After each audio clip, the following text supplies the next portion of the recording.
Hey, Granny Gear here for Old Guy on a Bike. Are your handlebars round? Is that what's bothering you, Bunky? I mean round, like completely round everywhere. Round in the corners too, and on the tops where you spend a lot of time with your hands. And it's starting to bother, maybe those sensitive nerves that are in the palms of your hands. And you thought, my goodness, if I had a shaped handlebar, that would take a lot of pressure off that and maybe make me feel better. But do I have to change handlebars to do it? Well, maybe not. We'll look at it after the break of this Tech Tuesday because I just found a solution to that I used on a bike I just built up. I think it's going to work pretty well. Here we go.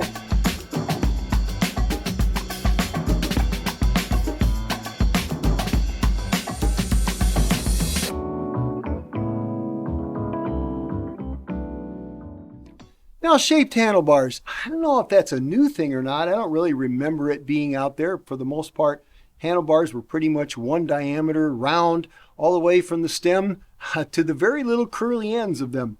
But recently we've been seeing handlebars with some shaping, like this Ritchie I have here. This is the Venture Max. And you can see on the top of it, it has a very defined flattened section. And that little flattened section does a lot of good for keeping the pressure that's on the palms of your hands kind of widened and dispersed and not so acute. And you know what? That can go a long ways to keeping your hands feeling really good on long and difficult rides. But not all handlebars are shaped like that Ritchie Venture Max. No, most of them are just basically round. And I found myself in that situation with the Ritchie Corralito spar that I used on Project Curly, which I just did a video on previously. Now, it was a great handlebar and it had the dimensions I needed to make that project work, but I was a little disappointed that the tops had no shaping to it. But I found a solution. I've used it, I installed it, and so far, I think it's going to be absolutely bueno. Here we go. This is a Redshift product. You know Redshift, those guys that just recently did the top shelf handlebar that got a lot of acclaim.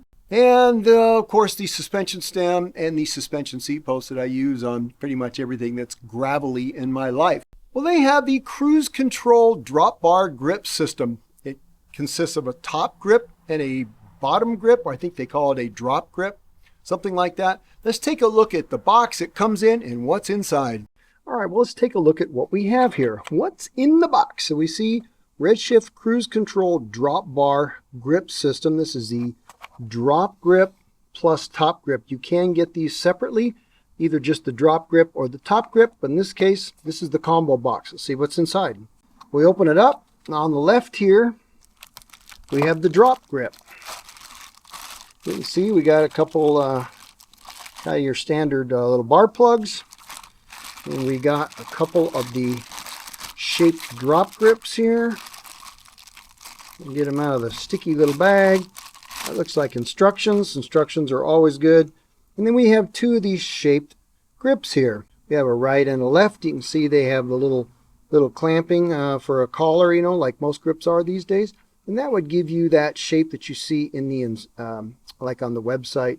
For Redshift, you put that on the ends of your drops of your handlebars. Now, I did not use these. What I did use was the next piece. So here you can see what we've got. You've got a shaped piece of rubber that is designed to fit in the curve of your drop bar. So this would be the flat part, your stem would be here.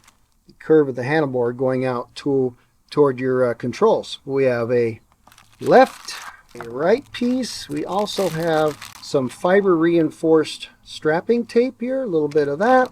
You have instructions, of course, and a little packet here. Keep that from blowing away. We got a little packet here of pre-cut double sticky tape that's also fiber reinforced, and I'll show you that in the pictures of how that works when we get to the install. But anyway, all that's in the box. They also give you extra the little sticky patches of tape because it's a little fiddly to install them, and if you mess one up, they give you one or two extra, which is actually quite nice. So there it is.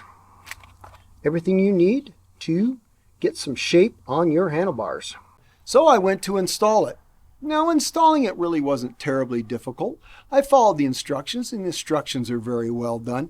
I would say that it's a fiddly thing to do, just because those little double stick tape patches they give you with the fiber tape in it, they're a little delicate and they want to stick to themselves. And once they stick to themselves, getting them to unstick to themselves is pretty difficult. And so if you totally goof one up, or if you place it on the handlebar incorrectly, because once you put it on there, it's kind of stuck. If you have to take it off for some reason and really reset it, if it destroys that, they give you a couple sets of extra the fiber little custom patches in there. And so that's actually really nice for them, because they know it's entirely possible you might screw up. Now, I didn't screw up, but I did take my time on it. And there's a couple tips that I found that I'm going to pass along to you, I think help me. To begin with, the placement of these is really critical, because you want that palm feeling. You want that surface to be at the right angle to meet your wrists on the handlebar. If you have it too high, then you're going to be resting on a thin edge, and who wants that? Too low, and it's really not going to get the most benefit. So you got to get the angle right. If you are sitting fairly upright with your hands kind of on the flats or the corner of the handlebars. So in order to practice that, of course, I had to remove the existing bar tape on my handlebars, but I was going to be redoing that anyway, so that wasn't a big deal. And what I did is I put them in place on the handlebar where I thought they'd be, and I just wrapped them with electrical tape. It was enough to hold it in place. Then I kind of just rode around the street with my bar hoods down, folded down. I rode around until it seemed like that was about right. And once it was about right, I carefully went back to the garage, took some blue painter's tape, and I drew a line in it with a pen that lined up with the embossed line that's in the plastic, the rubber molding of the grip. And that is so you can line it up with things. And that way it gave me pretty much an idea of when I pull it off where I was.